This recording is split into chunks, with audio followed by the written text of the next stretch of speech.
Welcome to the Talking the Line podcast, presented to you by Talking the Line Sports Media, giving you our best insights and analysis so you can rake in some cold hard cash on your next sports bet.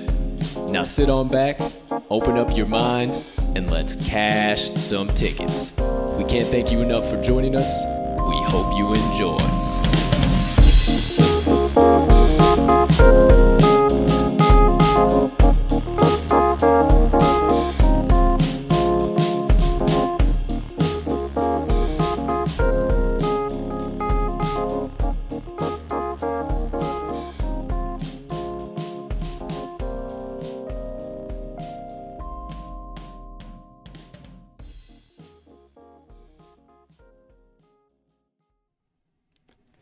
Good morning, good afternoon, good evening, ladies and gentlemen, degenerates and gamblers, far and wide.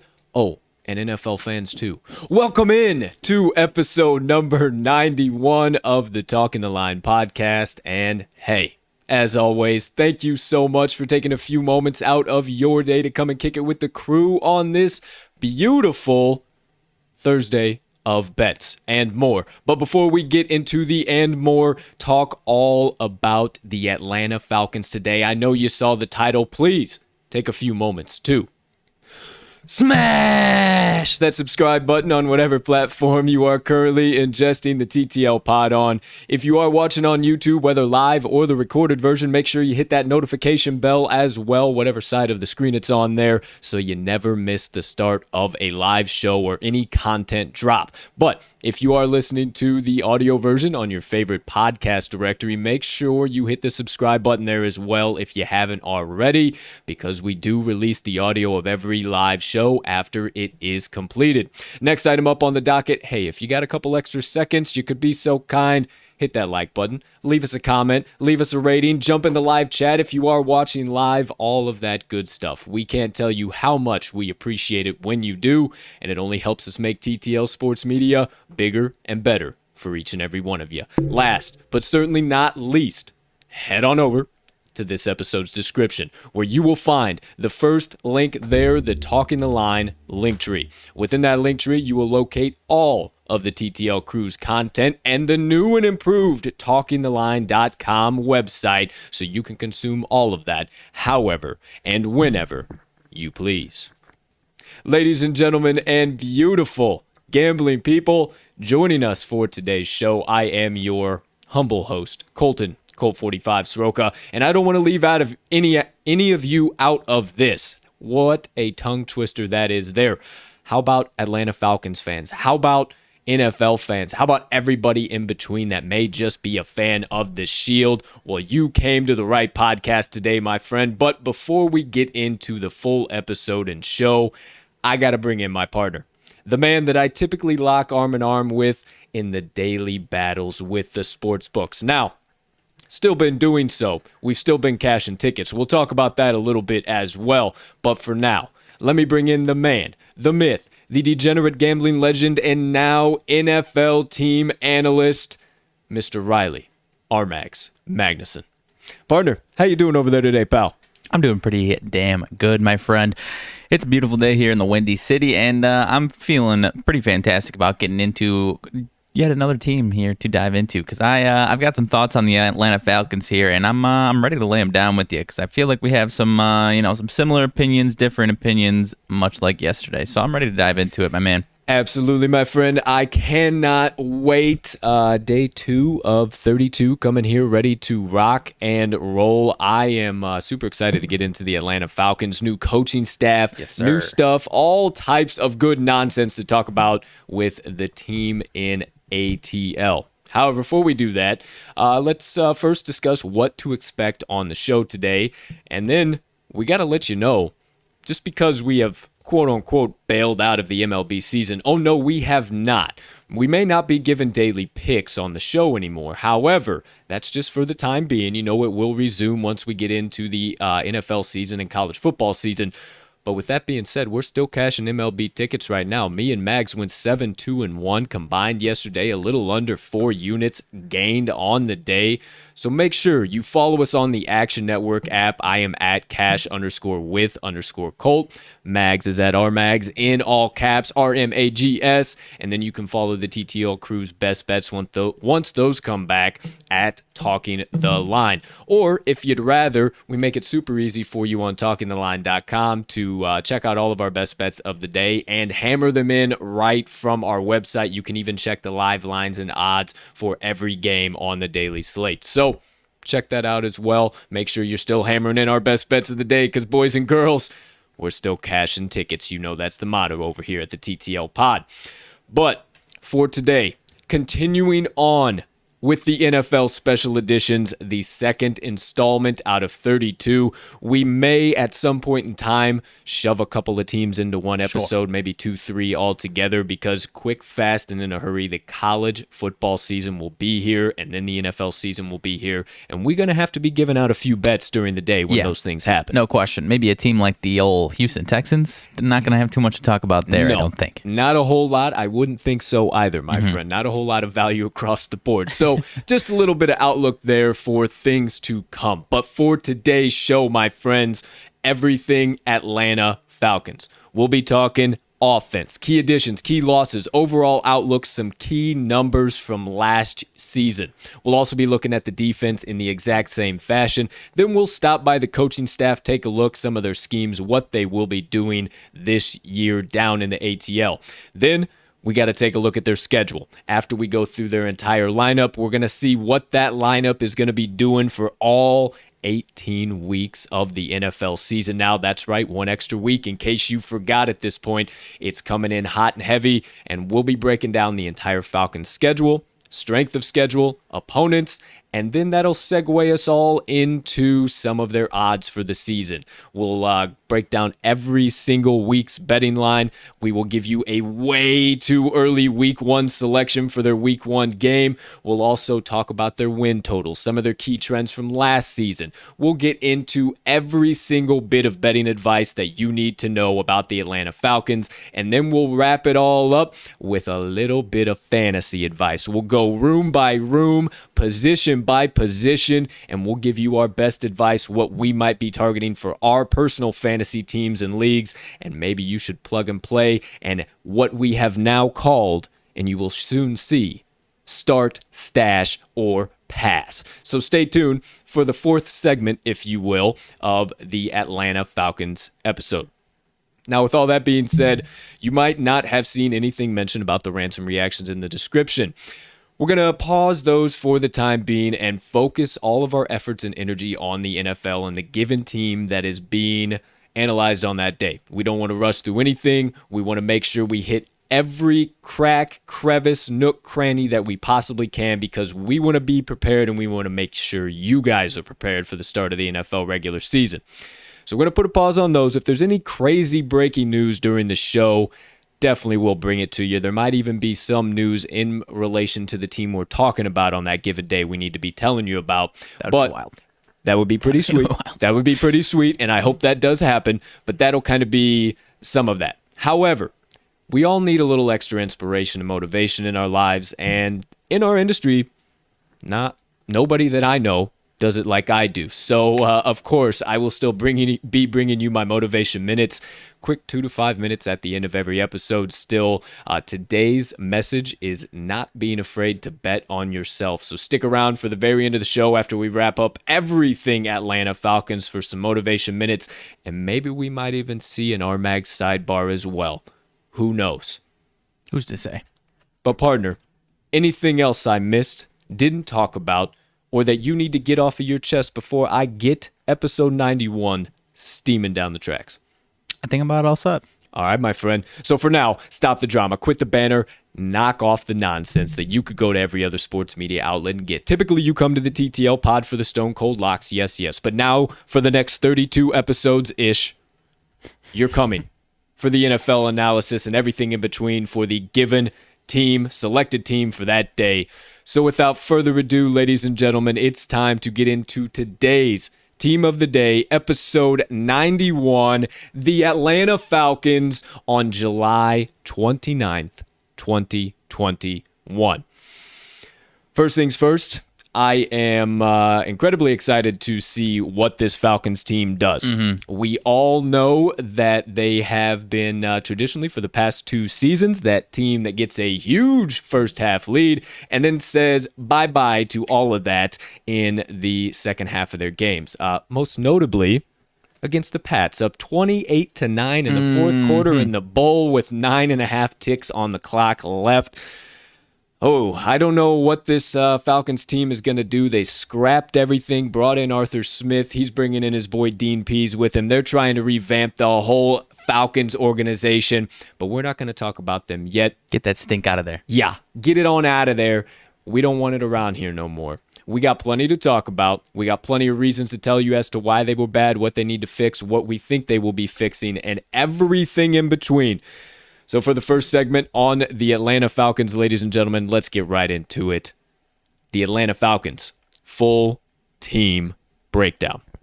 Now, without further ado, let's start things on the offensive side of the ball. Everybody loves offense. Everybody loves the high-flying NFL that's out there nowadays. So let's get to it. First things first, if you weren't here for yesterday's episode, this is how we started it off, and this is how we will be starting it off from here on out. Going to look at some key losses and additions on the offensive side of the ball. I'm going to cover losses, then I'm going to kick it over to my partner. I'm going to let him cover some of the additions offensively. So first things first, they obviously had some big losses. If you didn't know, some of the biggest losses that I could say right now: Brian Hill, running back; Ito Smith, running back; Todd Gurley, absolute brutal hit at running back; Brandon Powell, at wide receiver; Laquan Treadwell at wide receiver. Oh my gosh, what? Just those guys alone. Of course, you know I'm joking. You know I'm building it all up to tell you about the next guy who I think is going to really hinge, or has always consistently hinged on what the Atlanta Falcons has done on the offensive side of the ball, and that's Julio Jones. They lost Julio Jones at wide receiver. We all know it. He went to Tennessee. We talked about him a little yesterday, but we are not talking about the Titans. We're talking about the offensive losses right now. Luke Stocker, they lost at tight end. Wasn't a huge contribution to the offense, but still a loss nonetheless. Alex Mack at center. They lost Justin McCray, left guard. Also James Carpenter at left guard. Got rid of James Wetzel at left tackle. All in total, lost 11 players to either free agency or trades on the offensive side of the ball. Partner, how about things on the offensive side of the ball as far as additions? What do we got draft-wise and maybe via trade or free agency? Yeah, so as far as the additions go, nothing that really jumps off the page aside from the obvious. Kyle Pitts coming in at the number 4 pick overall for the tight end position. Huge pickup. He's got high expectations. Also in the draft, they get Jalen Mayfield, O-line, in the 3rd round. Looks like he could be playing some left guard for the Falcons this year. And then the other ones that we've got here, Cordero Patterson, not going to win you a Super Bowl, but not a bad pickup. He's been helping teams the last few years. And then partner mentioned that 3 running backs that left town. The one that they did bring back into town is Mike Davis from Carolina. So interested to see what happens there, but a little interested, or a little, I wouldn't say shocked, but just kind of curious to see that they dropped all those running backs and then really only brought in Mike Davis. So that's honestly the biggest question mark as far as the offensive side of the ball goes for me. Maybe not the biggest, but just kind of what we see from these running backs, what we see from Mike Davis, who filled in for McCaffrey a lot of the season last year. So, we'll see if he gets the workload, or we might see some hidden gem that we've never heard before. I'm not sure. Sure, and that's a perfect segue right into kind of the overall outlook for the Atlanta Falcons offensively this season. I like that you touched on the running backs there, because that was something heavy in my mind as well. I mean, obviously, we saw Mike Davis have a doggone solid year last season in Atlanta. Christian McCaffrey goes out, and he picks up a huge amount of the workload and ends up being an RB1, if not RB2 in fantasy all year long. We'll talk a little bit about him later on in the show when it comes to the fantasy side of things. But as far as that goes, that's really all I think you can depend on, because then the rest of their depth chart right now, and it's not even really set, it's just on their roster. They got Javion Hawkins, Caleb Huntley, Quandre Ollison is also wrapping it up, and he's projected to be the number 2 running back on this depth chart. Obviously still not set, won't be set before preseason game week 1. Right, and then I'm interested to see, I kind of mentioned it, but, Cordell Patterson has kind of been a jackknife in the end. Chicago, New England, all these different offenses can take some snaps in the backfield, but that's obviously not ideal as far as relying on him. So I feel like a lot of the bulk of the workload is going to fall on Mike Davis's shoulder, and that could be a big, boom or bust for their offensive season, at least. You know what I'm saying? I 150% know what you're saying, and I'm glad you mentioned Cordell Patterson again, because I was going to take it back there. I really enjoyed him on the Bears for the last few seasons. CP Flash, always running off the field after the game. How about them Bears? Yeah. It was just always a great time. He was just an electric player. He's a tough player. He gives a lot of heart. So I don't know how much work he'll get at receiver. I don't know how much work he'll get at running back. I'm sure he'll be one of the main punt and kick return guys if I would be a betting man, which you guys know I am a betting man. So that being the case, that kind of segues into the wide receiver room. Now, this, in my opinion, is one of the more elite wide receiver rooms in the league, even with the loss of Julio Jones. Now, they still have a lot to prove, but mind you, they still have Calvin Ridley and Russell Gage. Now, Russell Gage still has a little bit to prove in his sophomore season. However, I do have a lot of faith in him because he was a solid plug-and-play flex option last year when a couple times when Julio went out. When Julio didn't play those games, I really liked targeting him. And then I told you a few episodes back, before we even started on the NFL, that one of my early season predictions, kind of a hot take, is that I think at least, at the bare minimum, Calvin Ridley is in the top 3 in receiving yards this year in the NFL. I don't know what you think about that wide receiver room, partner, but it doesn't look bad. They got Zacchaeus on the far outside, and then as far as anybody else when it comes to the wide receiver room, there's just really not a whole lot of value outside of that. Darby, who I do believe they picked up via free agency, but outside of that, how do you feel about that wide receiver room? Yeah, the depth of it definitely concerns me. I am also maybe not quite as high as you are, Calvin Ridley. I am pretty close, though. I could see that happening. Without Julio Jones, the 7 games last year, he still played very, very well, if not higher production for him. So I do think he's going to have a big season this year. Russell Gage, like you said, kind of where you are. I'm interested to see where he goes, but I think Kyle Pitts really opens things up for Calvin Ridley. Without him, I would be a little concerned about his production this year, just because it would be a little too one-dimensional. But now that you got Kyle Pitts down low, I really like that for Calvin Ridley's production. So I'm going to be right there with you. I think he could be top 5 in receiving yards this year. All right. Well, I'm glad you're on that boat with me as well. And I'm also glad you mentioned Kyle Pitts, my friend, because the pickup, the number 1 overall the draft pick, he's got to be the man. He has to perform. And you look back, my man, the coach, one of the only tight ends, I believe the only tight end to have 1,000+ yards and as a rookie tight end, something like that. Outside of that, nobody else has done it but the coach, right? Yeah, Iron Mike. I think he could, man. I don't think the folklore around him is BS. I think he's as good as people are saying he is. And the way I think Arthur Smith coming in, if it was last year's team, I think he would still have some success, but might be a question mark the type of production and how they're going to use him. But with Arthur Smith, I think this was a perfect fit with him as the play caller and Kyle Pitts here. So I think he's gonna. 1,000 yards, that's obviously tough. You said Mike Ditka, Hall of Fame tight end, is the only guy as a rookie, so that's obviously no small task. But I really think he could get there this year.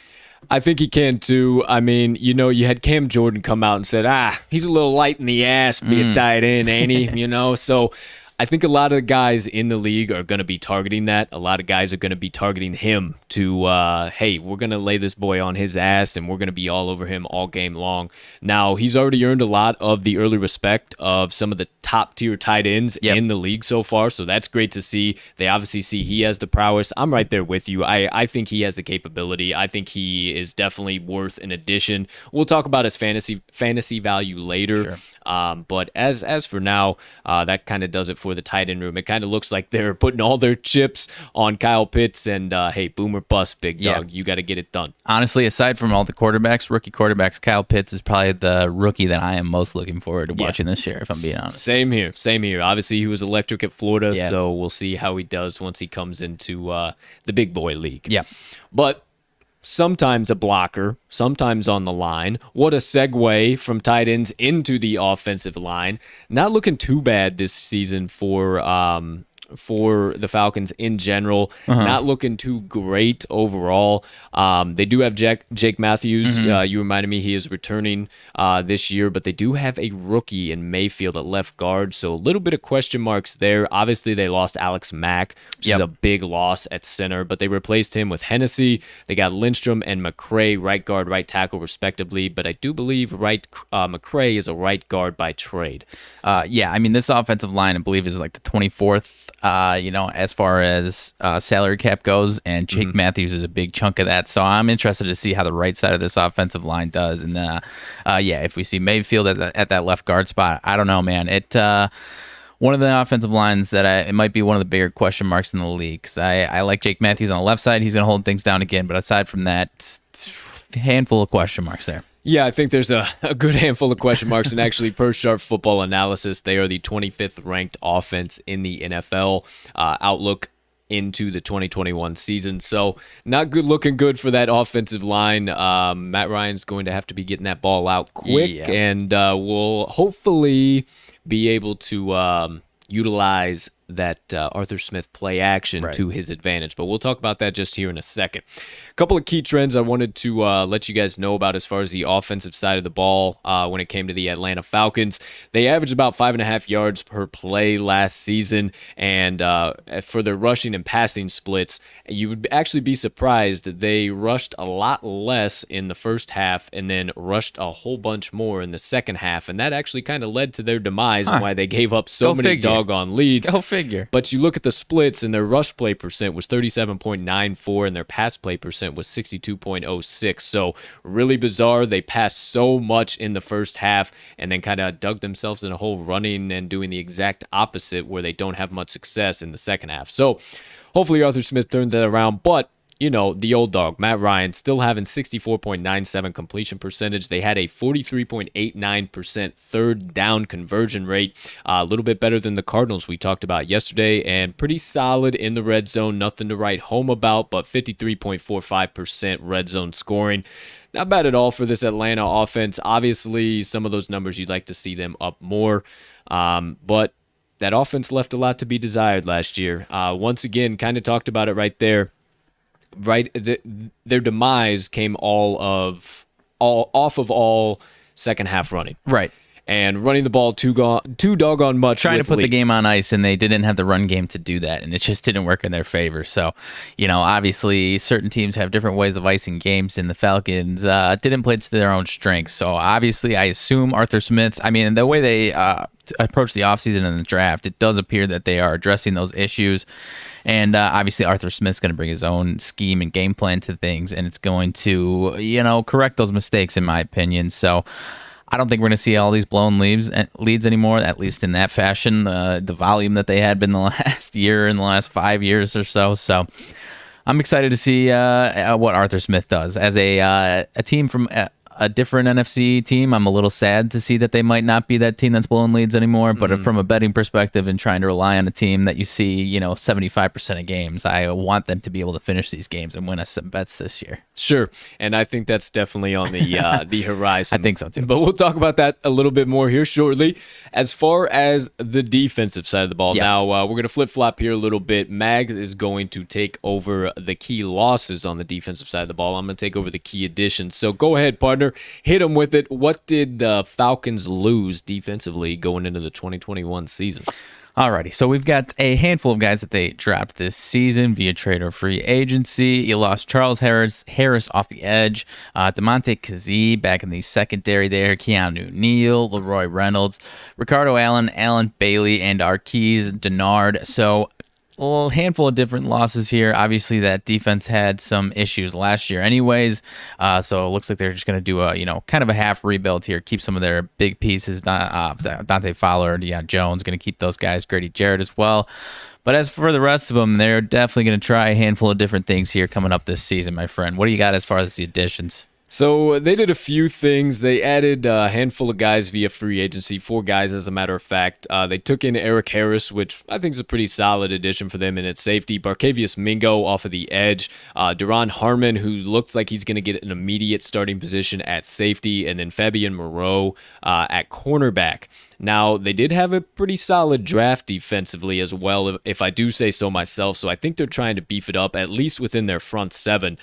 They picked up Taquan Graham out of Texas, defensive end, and then Otekumbo Ogundeji. I know I probably didn't say that exactly, but if you know who I'm talking about, the defensive end out of Notre Dame. I think he's going to be a force in the NFL. As much as I don't like Notre Dame in general, hey, I like their players from time to time, and I think he will be a force and a half. They did also add Richie Grant out of UCF, had a solid season last year in the safety position. They also added Darren Hall, cornerback actually, San Diego State University, and then also another cornerback in Avery Williams out of Boise State. So tried to beef up that secondary, but I think it's still going to be a little bit too light for them. Kind of going right into the full team breakdown and everything like that.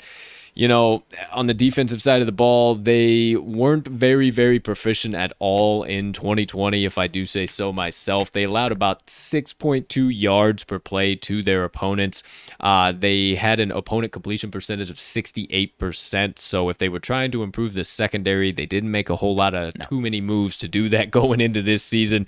Their opponent third down percentage conversion was 41.03, and then their opponent red zone scoring percentage was right at 64.29, so weren't worth a hot damn in stopping teams within the 20-yard line there. But that all being said, I don't know how you feel defensively about this team, partner. Why don't you kind of lay it on us? What are you thinking? I mean, as far as the front 7, I like that, Sure. but you guys kind of know now. As far as the secondary, I think it lacks a lot. Yeah, I mean, we're kind of alluding to it, and as you just said, I obviously like Fowler, Jones, Grady Jarrett, so I do like a lot of that front 7. Going to have some pressure on quarterbacks, but man, oh man, is that secondary looking rough this year. I don't know what to expect. We'll get into the schedule, but fortunately, I don't think it doesn't look like they play too many big bombing teams as far as quarterback play and high air raid offenses goes, so I think they might have a schedule advantage, as we're about to break down in a second. But when they do face those good quarterbacks and high-level quarterbacks and high-level offenses, I think it is going to be an absolute shit show for this defense, my friend. And,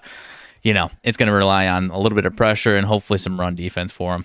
I think you are 150% correct with everything you just said there. And as a matter of fact, also per Sharp Football Analysis, he is, and Warren Sharp and everybody over there are very, very low on this defense, as you are. I'm glad you pointed out, as we kind of segue into the schedule here, that they do have some opportunities. I don't want to say cupcake games by any means, but that defense will have a little bit easier time. But they are ranked 28 for the front 7 and 29th in the secondary overall out of 32 teams per Sharp Football Analysis. So we'll see what happens with that defense, but I myself personally do not have a whole lot of faith and think they give up a lot of points. Yeah, I think so too. But that just kind of comes down to inexperience, not the coaching staff, Sure. I don't believe. Sure. Because we have talked about it. We have an entirely new coaching staff coming into Atlanta. Head coach Arthur Smith, he is officially the 26th ranked head coach in the NFL, so not coming in with a whole lot of confidence from the Sharp Football Analysis guys, so we'll see what happens there. He also brought along with him from Tennessee defensive coordinator Dean Pease. I was saying Dean Pease. You know, all of that. DC defensive coordinator Dean Pease, all of the above syllables. He's bringing him with him. You know, we saw a lot with the Tennessee Titans last year, Arthur Smith being the OC there. Yep. Obviously, a lot of that play action, open up the field, ground and pound, stand and bang. I don't know if they're going to be able to do that all too much here with that backfield. You know, it has a lot of holes in it when it comes to my mind. You know, Mike Davis is a solid running back, but is he Derrick Henry? I don't think so. Right. Is their scheme good enough to open up the opportunities for Mike Davis, or is he going to find out after 10 minutes of week one that, hey, this guy isn't exactly Tractor Cito over here, and this might be a rough one for us? Yeah, it very well could be, but hey, nonetheless, we'll see what happens with these new coaches coming in to Atlanta here. But hey, talking about it, let's just get right on into their schedule. Let's do it. Let's see what's happening for the Atlanta Falcons 2021 regular season schedule. It's time to break that bad boy down. Now, once again, ladies and gentlemen, per the Sharp Football Analysis right now, the Atlanta Falcons have a relatively easy schedule. I don't want to call it easy, but there's not a whole lot of deep, dark red bars, which generally indicate in his football preview that that's going to be a damn hard game. There's a lot of light pinks and a few greens. Now, in my mind, when I just quickly glanced through it, they got about 7 wins that I could pick out right off of the bat. But as far as it goes, here is the Atlanta Falcons full schedule breakdown. Week 1, we have the Eagles, following that up by the Buccaneers, then the Giants, Washington Football Team, and then the New York Jets. They have their bye week in week 6. Then they play the Dolphins, Panthers, and Saints. Week 10, 11, and 12 is the Cowboys, Patriots, and Jags. Then they have the Buccaneers again. They're a heated division rival. Then the Panthers following the Bucs, 49ers, Lions, and Bills. And then the Saints to close their season in week 18. So overall, I mean, not an incredibly tough schedule in some portions, but there's some games that it's really going to depend what that defense does, and they're going to be playing some elite quarterbacks, like you said, so it's really going to matter what they do defensively. Now, as far as these go, any key games that stick out to you that would be ones that they would win or ones that are a guaranteed loss? Yeah, I think they really they do have 4 games against the NFC East here, and I think they need to have 3 wins out of the NFC East there. I think the one game that would kind of, as we're talking about, if Dak Prescott is healthy, I think that Cowboys offense is going to tear this defense apart, kind of how we saw last year. Obviously, that game was a crazy one last year, but it was both teams right around 40 points, so I think we could see that again from that game. But the other thing here that's sticking out to me that I was reading, one of their home games is in London, so they actually only have 7 out of 17 games are in Atlanta, so they have a little bit of a disadvantage there. Fortunately for them, they follow up that London game with their bye week, but yeah, I think they got to go 3-1 here against the NFC East, and then I believe they play the AFC East, excuse me. So I think they got to have some wins against the Jets, and then it could be tough sledding. That actually could be the make or break for them there against the Bills. They're not going to beat the Bills, but as far as Dolphins, Patriots, those 2 teams there, are you aligned with me on that stuff, or a little bit different opinions here? No, I'm pretty much aligned with you across the board. They're going to have some success all across the board in the NFC East. In my mind, why I said 7 wins, I think that they can beat the Eagles. I think they should beat the Eagles, no question. The Giants and the Jets all within their first 5 games. Now, the 2 I left out were the Bucs. I think they lose that, no question, in week 2. But then the Washington Football Team. I think that game is going to be pretty decisive. I think those are 2 very evenly matched teams. And as a matter of fact, the Washington Football Team's defense is way better. So they might be putting a lot of pressure on Matt Ryan, might be confusing old Arthur Smith and Dean Pease in week 4. I don't know. That game's going to loom large for me. Another game that's going to loom large for me and does not appear to be an easy game for them is right after their bye week in week 7, Miami Dolphins. Yeah. That's going to be very critical for them as well, because 4 of their 8 games played outside of the division are in the AFC East, as you mentioned. I don't think they beat the Bills. I don't think they beat the Patriots, especially with Billy selling the farm to redo that defense this year. Right. I do like the matchup for them in that game better than the rest of theirs as far as the defensive perspective. Not so much their offense. I'm just talking about their defense because, Cam Newton isn't going to be bombing it on their cornerbacks. That's kind of where I'm thinking there. Yeah, well, are you changing your... Before we go on... No. Okay, so you're not, I'm just saying, changing your spot on... I think the Patriots win that game. I'm just saying I think it's not a bad matchup for their defense. Yeah, and then I also think that they beat the Jets. So there's another solid win for them. But overall, another couple games that I think are going to loom really large is that Patriots game. That's going to be huge for them. I think they do lose that, though. And then the Cowboys game. I'm not sure which way that falls. I think that's going to be one of those shootouts that's going to end up like a I don't know, 52-49 victory for the Cowboys or something crazy like that happening at the very end. So I could see that happening in week 10. And then they're going to have to get both from the Panthers, which I think that they can do, but it's still going to have to be a little bit. That's a little bit of question in my mind as far as division goes. But as far as those games that really stick out, Cowboys and the Washington football team, if they win those two games, then I think they get 9 wins because they get Eagles, Giants, Jets, Panthers twice. I would put them at 5, and then the Jags and the Detroit Lions. That would be my 7 wins for them.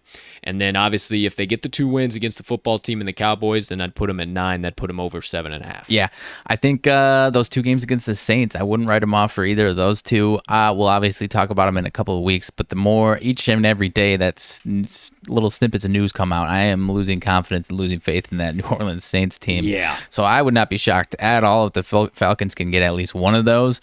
But yeah, I'm for the most part, I'm right aligned with you as far as their wins are concerned here. Yeah, and compared to their 2020 schedule, we already talked about it just briefly, but compared to that, kind of wrapping up everything all-encompassing into the 2021 schedule, I don't want to say it was it's going to be super easy this year by any stretch of the word, and I think it was... I don't want to say it was really, really hard. I mean, they had to play the AFC West last season, so they obviously you got a couple really tough games in there. Then their division was pretty doggone stacked last season as well. And then they played the NFC North, which obviously they had to play that Bears defense. That was a struggle for them. I don't remember how that game ended up playing out. That was a crazy blown lead. Oh, yeah, the Bears ended up winning that crazy game. Blown lead right, early out of the season. So a lot of weird stuff going on. If they can fix that, the jury's still out on the NFC least. Like I said, who knows if they're going to be that or if they're actually going to be NFC East teams. We'll see what they do. We'll obviously break them all down, what we're thinking with those guys. But they also have the opportunity to play the Jags, the Lions, but then they flip-flop 49ers instead of playing the Seahawks. So a little tough there, especially defensively for them. So I don't know. Their 2021 schedule looks a little bit harder, and they weren't so hot last season. I mean, they finished the season 4-12, so I don't think they're going to be that bad, but this schedule definitely doesn't get any easier for them. Yeah, I mean, I do think it is a little easier as far as overall on a full game perspective here. And then kind of how I was mentioning, it does seem like they're facing a few lower level quarterbacks here that I think they can have some wins against and not get bombarded against. Because, I mean, Josh Allen, Dak Prescott, and then Tom Brady, I think are just going to absolutely rain fire on the Falcons during those 3-4 games there. So no question. Yeah.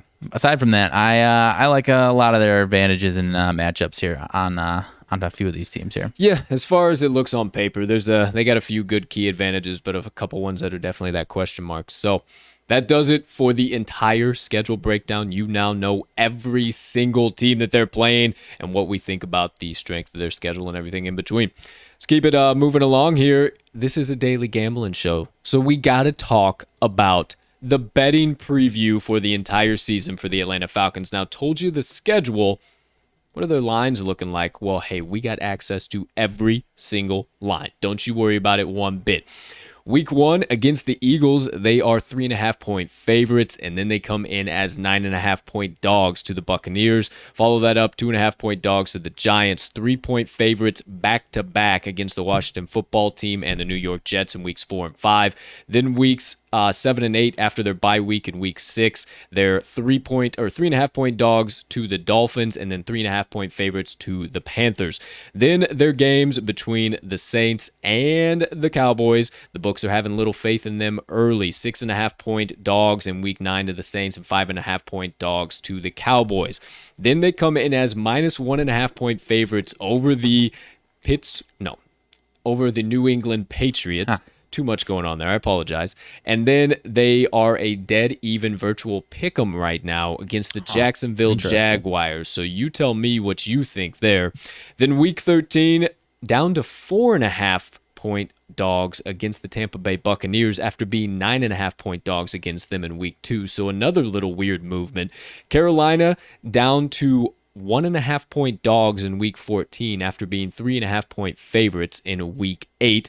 And then they close out their season week 15, 16, 17, and 18 as 8.5-point dogs to the 49ers, 7.5-point favorites to the Lions, 8.5-point dogs to the Bills, and 1-point favorites over the New Orleans Saints after being 6-point dogs in week 9. Interesting. So very interesting odd movements in the second game, spread movements rather, in the second game faced of their division opponents. Yep. What can we deduct from that, man? I don't really understand what the books are drawing there. Well, one of the things you were saying yesterday is what I'm imagining here is that home field advantage is going to play a much bigger play than we saw last year. And those splits there with the Bucks, at least the divisional games there that you see, the 9.5-point split down all the way to 4.5 when they face them in Atlanta. So it does appear that home field advantage is expected to come back and be a factor for all of these teams, and especially if, as long as the Falcons aren't 4-12 again, that stadium is going to be rocking. So,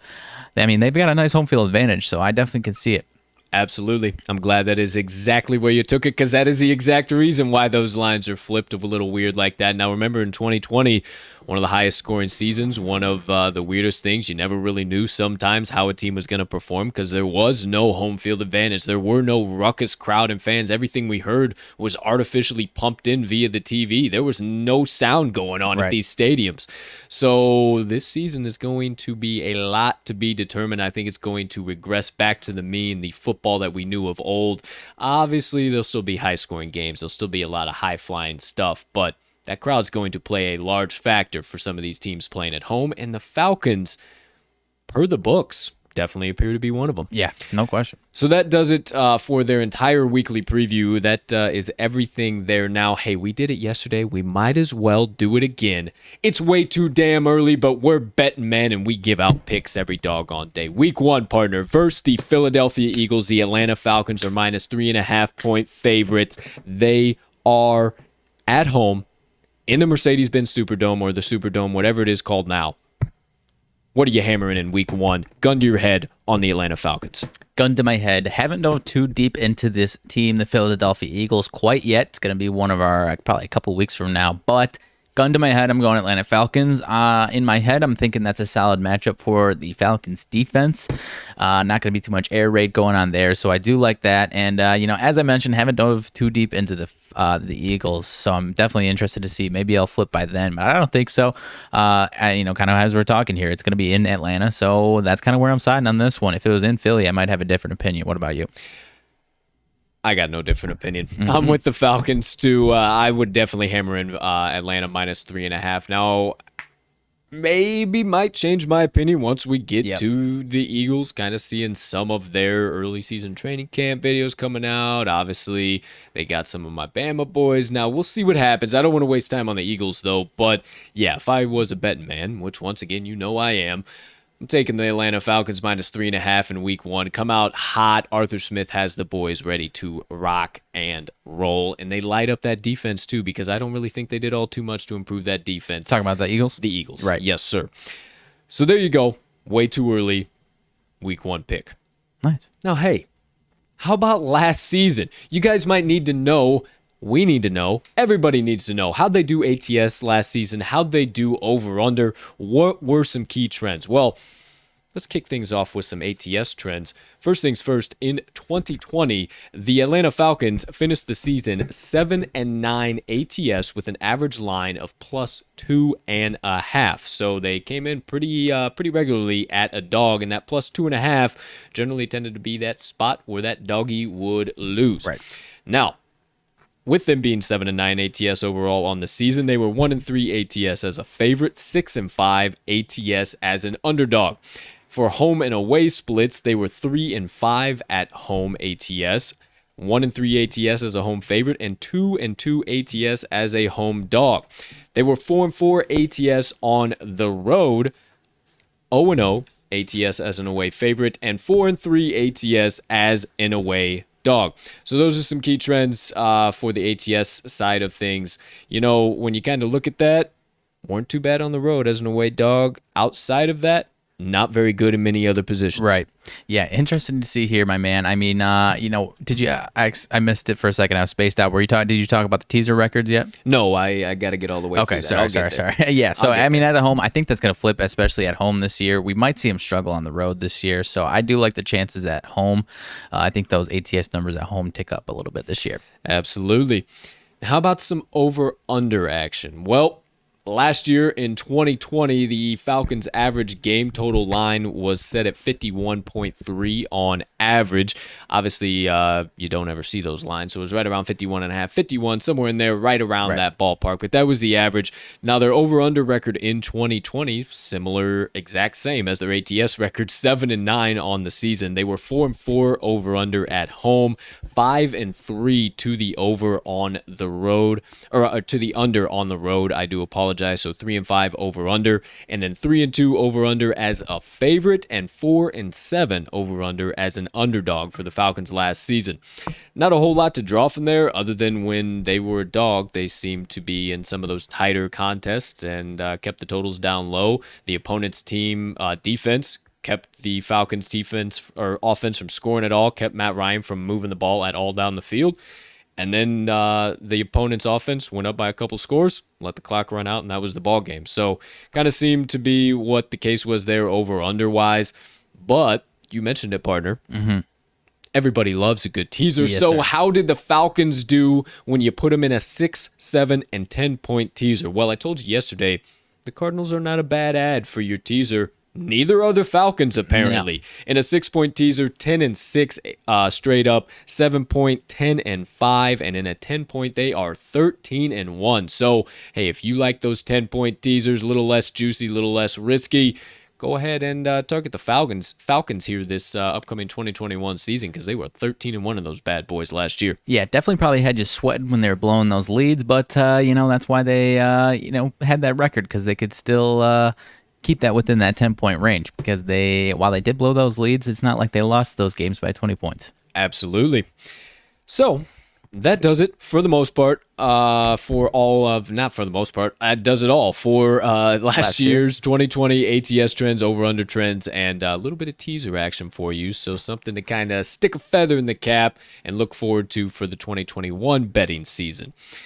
Now, we talked about their spread lines, who they play, what they did last year. Now we got to talk about their win total.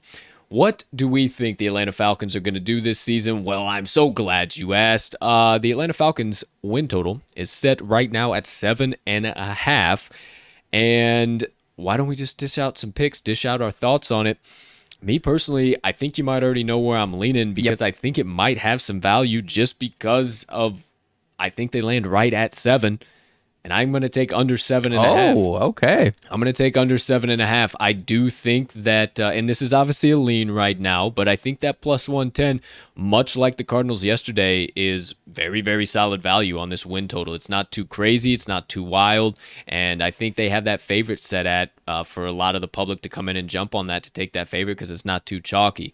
Now, that's all deduction. That's all, what's the word I'm looking for? What we don't like to do. Not speculation. Speculate. There you go. Couldn't think of that word to save my life. This is all speculation. However, I think they get those 7 wins that I mentioned, and then I think they do struggle against the Cowboys, and I don't necessarily know that they get many other wins outside of the ones that I mentioned. They could very well easily lose against the Dolphins. They could very well, I think they lose. We both think they lose against the Patriots. I don't know. At 4-12, obviously with a new coaching staff, that should turn around. That should be big. I don't know. I mean, I'm banking on them to be right at 7 and finish the season 9-7 or 8-7, whatever. However you do the math now. 8-9. 8-9. Yeah. But I got them for 7 wins, so it'd be 7-10. Right. 7-10. But yeah, I am flipping on you, my friend. I am going over at -130. I actually really like this. I like this better than yesterday's over. 2-8 last year in one-score games were the Falcons, so I believe that flips. 78 teams that came in with a 20% win percentage or less in one-score games followed that season by almost always doubling it. And on average, it was over double than that. So I think they capitalize on some of that and win some of those one-score games that they lost last year. They blew 5 fourth-quarter leads with the last 2 minutes of the game last year. So I think that flips. I think they've got that stink off of them. Do I think they're going to be a fantastic team? No, I'm not saying that, but I do think they get at least 8 wins here. And as I mentioned, I'm not as high on the Saints, so I think they steal at least one of those wins there. So that's kind of where I'm leaning there. And then I do think they get 2 against the Panthers, 3-1 against the NFC North. They get the Jags and Lions. So I'm going over 7.5. I like this one better than the Cardinals over yesterday that I had. All right, so back-to-back days on the over, back-to-back days on the under for me. You know, some of the key points you listed there, I do think potentially that they could get over. The Saints are a big question mark in my head as well, especially at the quarterback position. We obviously won't waste time talking about them. It's going to be a while before we talk about them, and we'll know a lot more about them. And probably by that time, it might either really hammer home my pick or might flip me over onto the over, because if they can pick up one of those wins, then I definitely think they get the over at least 8 wins. So yeah, I love where you're at there. For now, I think the Saints beat them in both games, and I'm going under 7.5. All right. You're saying over 7.5. So sure am. Wherever you lie, whichever you're thinking, whoever you think the analysis is better at the time right now, maybe kind of deduct all of it together, wait till we get some more information out for the Saints and for the Falcons, and then hammer in your season win total pick. Yes, sir. So there you go. There you have it. Season win total. Now, in kind of correlation with the season win total, are the Falcons going to make or miss the playoffs? Well, to make the playoffs, they are at a plus 200 puppy dog, and to miss it, nice chalky minus 250. Partner, where you lying? Where your head's at? Are they making the 2021 NFL playoffs? I'm going to have to say no. I'm not going to be hammering in the minus 250. Not too much value there. I just think there's going to be too many, solid teams, good to really solid teams in the NFC. Obviously, we talked about the Cardinals yesterday. There's 3 to 4 really good teams in the NFC West. Big question mark is the Saints in this division, obviously, and then, the Vikings, Bears in the NFC North, and then, of course, the NFC East. So I think there's too many question marks. I don't think that, like I said, I am going over the 7.5, but I think it's going to be 8-9 win season for them. So I'm going to have to say no here. Not going to be hammering in that minus 250, though. I feel you. Well, partner, if you could continue talking just a little bit more about some of the division winner odds and different things. It looks like our video has stopped here for some reason, but we're still rocking and rolling. Okay. So I'm going to try and get that fixed if you can continue to talk, and I'll be right back on around here in just a second. Alrighty, so moving on to the division here. It is plus 700 for the Falcons. Going to try and pull this up really quick. They have the 3rd best odds here, with the Panthers coming in at 4th. Obviously, the Tampa Bay Bucks coming in as the leader. So we've got, let's make sure I got this correct here, the Tampa Bay Bucks at minus 195, the Saints at plus 330, Falcons at plus 700, and the Panthers at minus 1,000. I don't think there's too much value here unless you think the Tampa Bay Bucks are going to fall off a cliff, which I know a lot of people don't have that same feeling, as do I. So don't think there's too much value here on the Falcons as the division winner. They're going to have to, for that to happen, they would have to steal at least 1 win from both the Saints and the Bucks. And like I said, for the Bucks to kind of fall off a cliff here. So I'm not going to be having any value on that one at all. And then obviously, as far as the conference goes, I'm going to be right there in the same vein here. Not going to be talking too much about that because I don't think there's much value at all. We are rocking and rolling still? No, we ain't doing good at all. I don't know what's going on with the video. I hope you guys can still hear us. I imagine you're hearing us. It looks like you guys still are because you guys are tuned in live. But I'll try and get this figured out here as you're continuing to go on just a little bit there, if you would so kindly, partner. Yeah, no problem about it. Yep, I can still see us on the screen here, but yeah. So yeah, as I mentioned, I don't think I'm going to be hammering in any division winners out of this race here. Not much value there. Not much value on the Super Bowl. Not much value on the conference champions, unless you think they're going to flip the scripts and get back to the team that they were. Get all that losing late game stink off of them because they had themselves in the position to be a solid team last year. But I just don't think it's going to be enough. Obviously, they lose Julio Jones, so I'm not going to be taking that action by any means. And as we move on here, doubling back here to make the playoffs, there might be a little bit of value on that plus 200. Talk myself into it here. Like I said, I'm not going to be hammering that in. But if you're not too high on the Vikings, you're not too high on the NFC East. If you only think, now we have to remember there's going to be 7 teams out of in the playoffs out of the NFC. One more, kind of like last year was. So I'm honestly interested in that plus 200. There might be a little bit of value there, but like I said, I'm not going to be hammering that in. It's going to have to take a lot of these NFC teams to kind of be the disappointments that they were last year, like the Vikings. Hey-oh, back on top, eh? Continue, my man. I don't know what the hell's going on. Go ahead. No, it's all right. For a second, I'm going to have to fix some stuff. Alrighty, no problem about it. But, yeah, I could talk myself into that make the playoffs there at plus 200. But I think we're going to see a big flip here, as I was already mentioning, at over 7.5. So could be some value there because I'm honestly, personally, not that high in the Vikings, not too high in the Bears, and I'm not too high in the NFC East outside of maybe one of them. So I don't hate that. Now I'm kind of talking myself into that yes to make the playoffs, my friend. I feel you. No questions there. Sorry about that, guys. I don't know what the hell's going on. Obviously, trying to be the host of a show, trying to be the producer of a show, everything in between. Was already having a few technical difficulties starting the show, so now hopefully everything is good to go, but I'm probably going to have to add that camera in every single time now. So, Goodness. Yeah, hey, everybody, just hang tight, be cool, and we'll continue to just trudge right along. Alrighty. So, moving on into the fourth and final segment for the Atlanta Falcons. Once again, do apologize, have no idea what's going on here today, but let's keep it rolling into the fantasy advice. Start, stash, or pass. Now, hell of a spot to see us pause there. Once again, I'll have to add in the camera. I honestly don't know how this has happened, but here we are, folks. Hey-oh. We are back live and in prime time.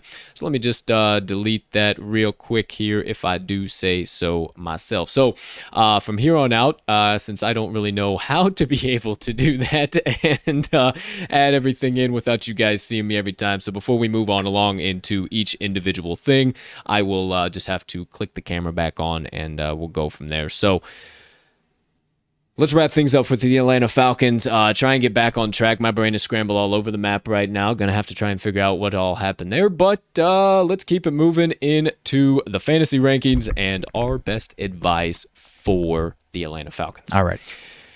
All right, here we go. First things first, my friends. If we could turn our attention to one of the most important positions on the field, the most important position on the field, but maybe not always for the fantasy perspective. Partner, how do you feel about QB1, Mr. Matt Ryan, and is there any handcuff value with Mr. AJ McCarron backing him up? As far as the handcuff, I'll nip that in the butt right away and say, no, I'm not going to be handcuffing with A.J. McCarron there. Big pass for you. Okay. Big old pass on him. But as far as Matt Ryan goes, he was the number 12 quarterback last year. I was looking into it, and that doesn't sound like a terrible number depending on what your QB strategy is, but there was a nice little drop-off from the top 10 and then into that next tier, 11, 12, and on. So I'm definitely not starting him. I might be interested in stashing him, having him as my backup quarterback. I'm interested to see without Julio Jones what his type of production in this new offense is. I'm not super high on him as far as his fantasy quarterback goes. I could see him having a really solid actual season as it goes, but I don't see too many yards coming out of him. On a game-to-game basis, it might be matchup based. He'll hit Calvin Ridley, but then it might be a lot of run game and tight end work. So I'm going to be stashing. I'm interested in it as a backup quarterback, but what about you, Barnum? I'm going to stash for the time being as well. I am not super high on Matt Ryan. I've had him a few times in my fantasy lineup, and he's nothing to write home about, but he's not going to kill your season by any stretch. The jury's still out exactly what these supporting wide receivers are going to do. Like I said, I think Calvin Ridley has a solid year, gets him some support. I think that Kyle Pitts has a solid year, gets him some support there. But then as far as Russell Gage and below Zacchaeus, and then obviously below that, I don't really know what he's going to get out of that. So, and then obviously the jury's still out. What does Arthur Smith's offense going to look like there in Atlanta? So I'm going to stash him for the time being. I'm not going and rushing to the waiver or to the board right now, coming up with a draft to lock him in as my QB1 by any stretch of the term. So I would definitely say there are 11 other QBs that I would target before him, but definitely would say, 12th is what I would say he would have been right around that. So there you go. There you have it. How about the running backs? Now, we've talked pretty doggone heavily about Mike Davis. Is there any other value outside of him before we dive deep in that running back room? Outside of Mike Davis? Yes. I don't think so, no. No, none whatsoever is kind of what I was thinking as well. There's really not any guys worth any value of any name. No real handcuff. Maybe at some point in time, keep your eye on them in case Mike Davis goes down. Right. Something happens there because they really don't have any type of depth. If you were to target one other running back outside of Mike Davis in that backfield, I would say Quadri Olison. Yeah. He would be the one guy, Ollison. He would be the one guy that I would target on waivers, or at least kind of have in the back of your mind if you got Mike Davis, just in case something happens, because there is not much depth going on there in Atlanta this year. Not at all. But as far as Mike Davis goes, are you starting, stashing, or passing the Atlanta running back? This is an interesting case for me because he was number 12 running back last year, filling in for McCaffrey in a decent chunk of the games. So I'm going to be stashing him. However, I think he might be a very good matchup-based start here because he had a lot of very good games last year, but then he also went 6 games under 10 fantasy points. And that, if you're starting him on a week-to-week basis, that's not something you want to see. You don't like those, under 10 games from your running backs, especially when you're expecting them to get 15 plus. So I think he could have some really, really, really nice fantasy games against some of those bad run defenses. But if you get a team like the Washington football team, like they'll see this season, I have no interest in starting Mike Davis. So for the sake of it, I'll say stash. Because I would like him, honestly, off my bench if I need some desperation or even, like I said, in some matchup spots. Are you right along with me, or are you heavily passing? I was honestly going to say the exact same things that you just said. I think it's heavily matchup-based for Mike Davis, to literally take the words out of your mouth. I think he's worth a stash. Do I think you target him anywhere before the 14th or 15th round?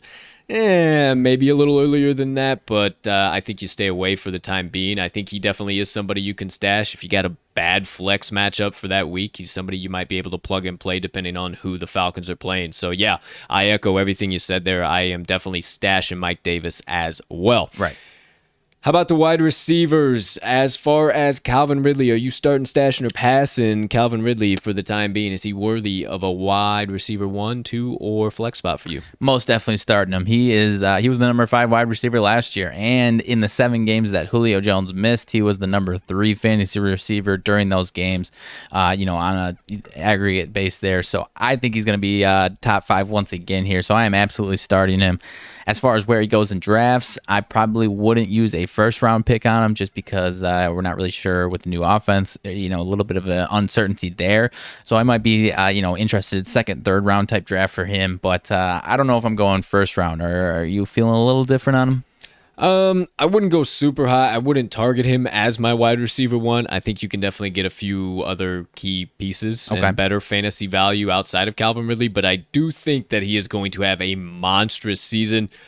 He is definitely wide receiver 2 material for me, no question in my mind. Now, that being said, if it comes around to my spot in the time, and I'm a late round pick in a 12-man league, 12-man league, regardless if you're a little bit bigger league, and he's sitting around there and a lot of the good running backs and a lot of the top tier wide receiver 1s are gone, I'd say scoop up Calvin Ridley because I think he's going to have a huge yardage season and he's going to be one of the main targets because I think that Kyle Pitts is going to have a really, really good season, but I also think that defenses know about Kyle Pitts. We're all humming beans. We're already all talking about him. You got to be thinking that every defense in the NFL that's going to have to face the Atlanta Falcons and Kyle Pitts is already talking about him too, and how can they minimize him. So I think that's going to leave Calvin Ridley wide open a lot, and I think that you'll be able to get some good fantasy points out of him this season. So definitely worth a look. But how about the aforementioned Kyle Pitts? Is he worth tight end number 1 overall? Are we targeting maybe a Kelsey, a Kittle, a Waller the Baller before him? As far as before him, I'm targeting those guys before him for sure. I would love to have Kyle Pitts on my team. I don't know if he fits into my personal type of draft strategy because I typically wait on tight ends unless, the right circumstance falls to me. So he might be that case. So I wouldn't reach too high for him. What I will say is that ESPN has him projected at 193 fantasy points this year. That would have ranked him 3rd in fantasy points for tight ends last year behind Kelsey and Waller. Now, that is a giant drop-off from those two monsters, 312 and 278 respectively for those two guys. But then obviously it drops all the way down to like high 170s. Now, of course, you mentioned George Kittle, so he'll, almost certainly supplant himself right back into there. So I really do think he could be top 5, if not that number 4 tight end this year.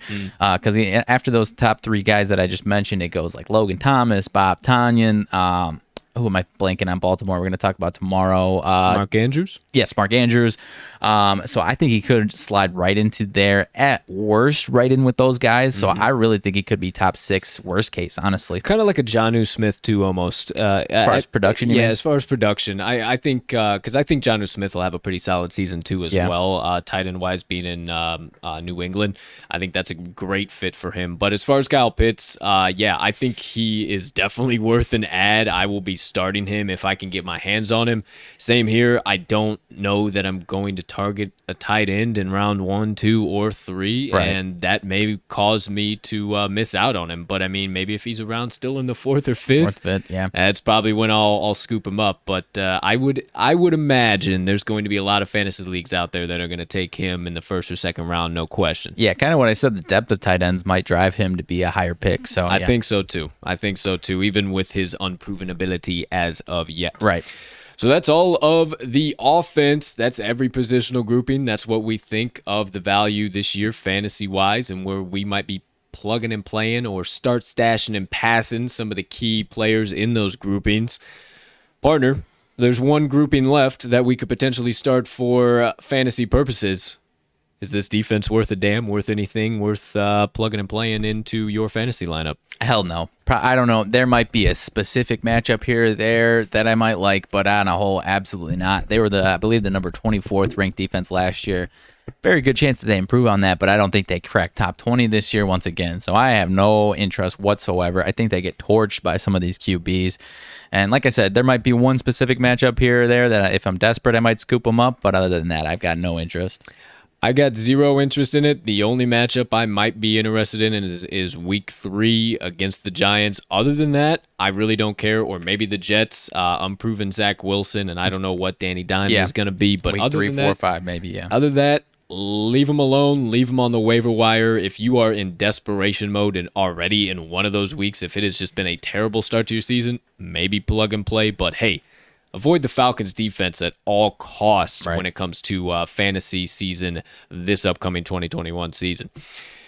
All right, well, that just about does it for everything Atlanta Falcons. Just going to have to briefly add back in the camera. Bear with me just one moment here, ladies and gentlemen. One moment. What a pause that is. Here we go real quickly. All right, we're back live on the screen. You know, this is kind of a pain in the neck. I don't know what's going on, but that does it.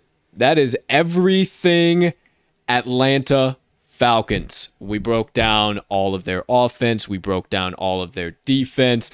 We discussed their betting outlook for the upcoming season. Not only their weekly lines, we also talked about their win total, their over-under trends, ATS trends from last season. I mean, we covered it all, man. There's nothing that we did not cover there. So if you missed any of it, hey, rewind, go back. This will be here all the way through the 2021 season and beyond. So you got plenty of time if you missed any part to go back and check it out. Some stuff we talked about. Missed anything fantasy-wise either? We hit that too. So not to worry. Now, didn't want to rush through it, so we decided to ixlay a little bit of Rants and Reactions action, but we do have a little bit of extra time here, partner. We didn't go too long, didn't go about an hour and a half, so anything late breaking, any news that we need to get into before I get some motivation minutes going here? So nothing major. My White Sox made a little minor trade here. They traded for, within the division, Cesar Hernandez from Cleveland at second base. They've been in the market for a while for a second baseman, and this isn't the biggest splash. They have been rumored to be in talks for a handful of guys, but I mean, hell, this at least helps a little bit because that is really the only hole, especially once all of these guys come back healthy this season, because Nick Madrigal is not coming back. He is the only one that is not going to be coming back from injury. So Interested to see if they do some more at that position specifically. I fully expect them to trade for at least one relief pitcher. But as far as second base, they do have a little bit of an improvement there. Only a 231 batting average, 307 OBP, but 18 bombs. So a little bit of pop there. All right. Well, your White Sox getting back in action, huh? We'll see what happens. They're definitely, obviously, still pretty firmly planted in the AL Central. So. Yeah, I would be shocked if we don't trade for a reliever. Absolutely shocked.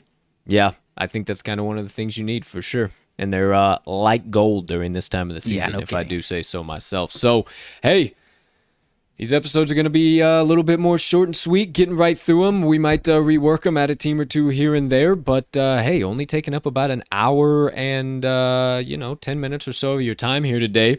But, of course, you guys are so kind to give us your hard-earned time, your support, your following. So, can't make it a TTL pod, and I wouldn't be a part of anything if I couldn't give you a little extra motivation and inspiration to get you on through your days. So, once again, going to have to do a little producing here real quick. Bear with me. We'll be back live on the screen. You can see us here in just a moment. 1 second, and this will be the last time I'm going to do this today. I'm not going to worry about taking the motivation minutes off the screen. So 1 second. We will be back live on your screen very, very, very briefly. Do not worry, ladies and gentlemen. The show is still live. Everything is okay. Here we are. No problems. It's officially time for Colt's Motivation Minutes. Now, talk about a little adversity battle here today. A little no idea what's going on. You guys don't know this, but starting the show wasn't able to monitor the sound, so these things were pretty much useless. Everything was just kind of a nice little IT fiasco today, and I don't know what happened to the video. I sit here and monitor it the whole time, and the one time for 30 seconds I don't monitor it, it's completely gone. So, with all that being said, I wanted to share with you guys today, and maybe I'm the one to tell you, maybe I'm the one to push you over the edge and take that leap of faith. But we took a leap of faith in pursuing Talking the Line sports media and careers in the sports gambling industry and within the sports industry, sports media industry, and we absolutely love it. We wake up every single day happy, centered, and fulfilled, ready to tackle another day full of it.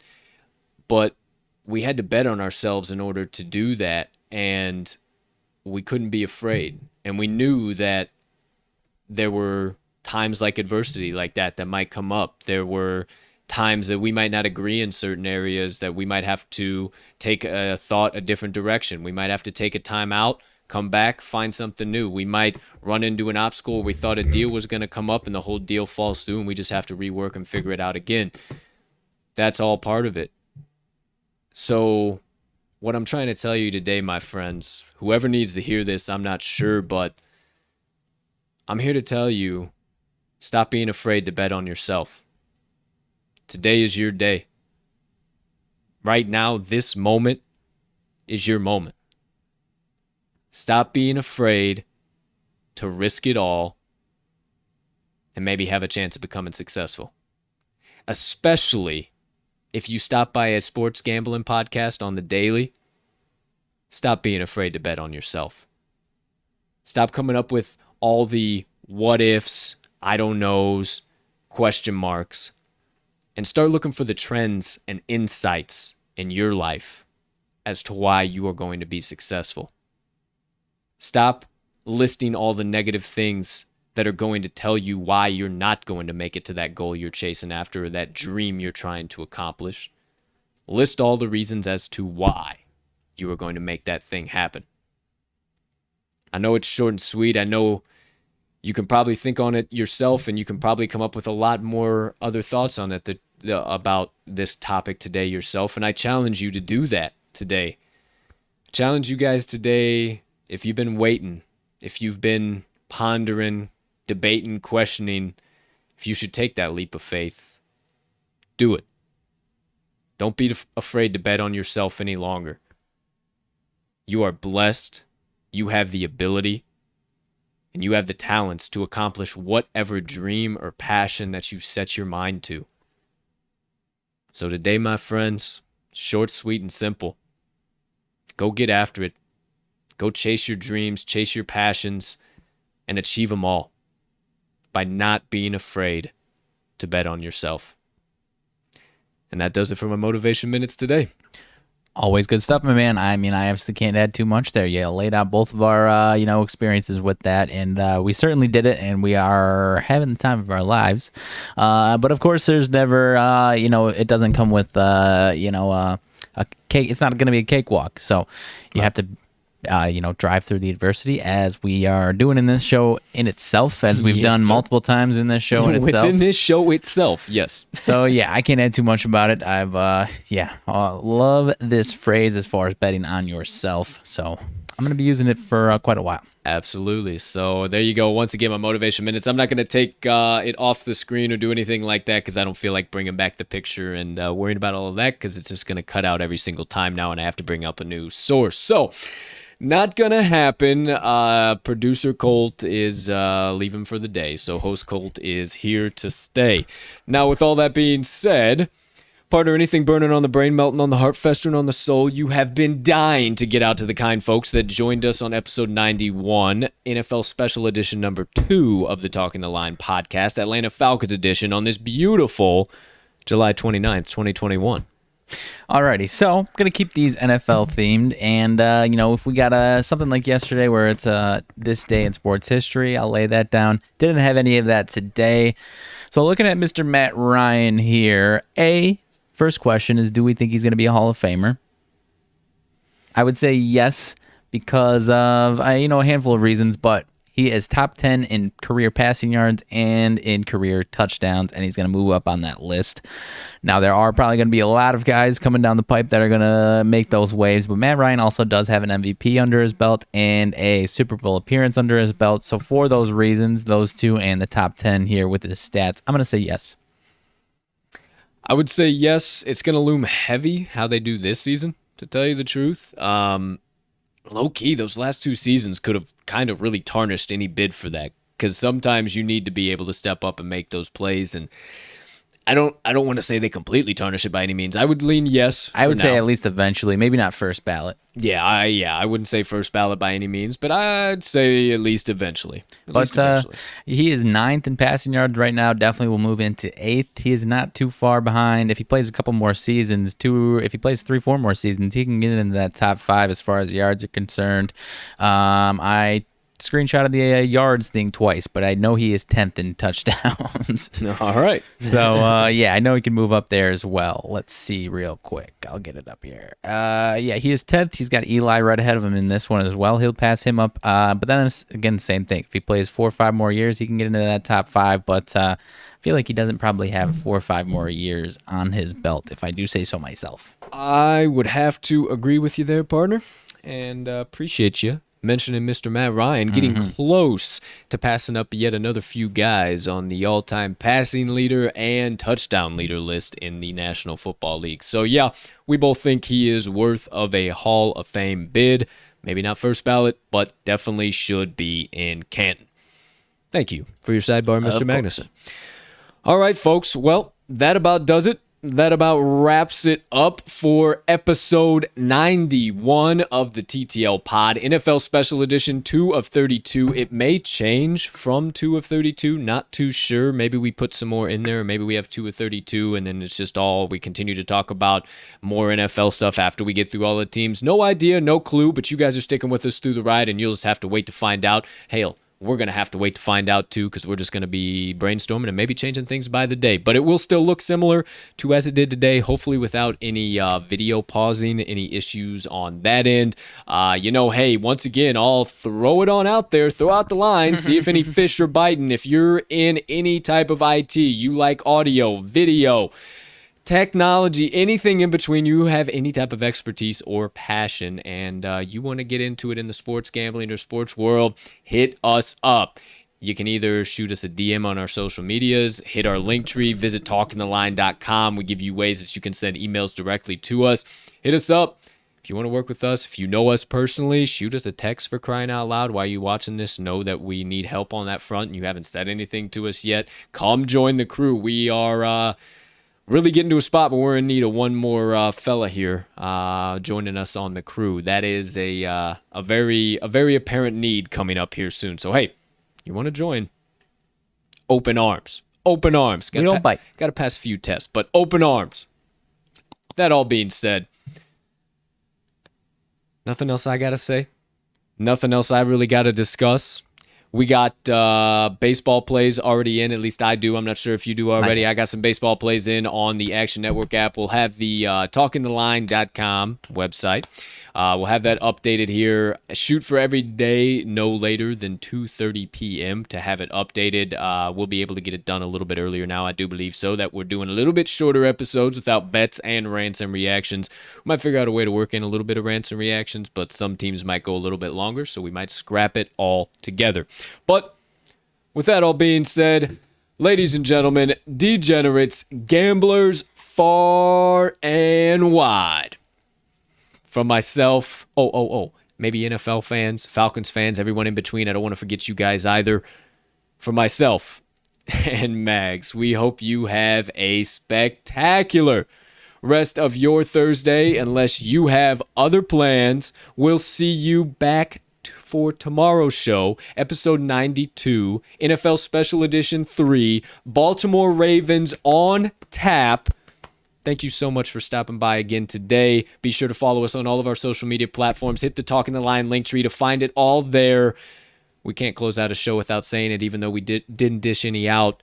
But as always, let's cash some tickets.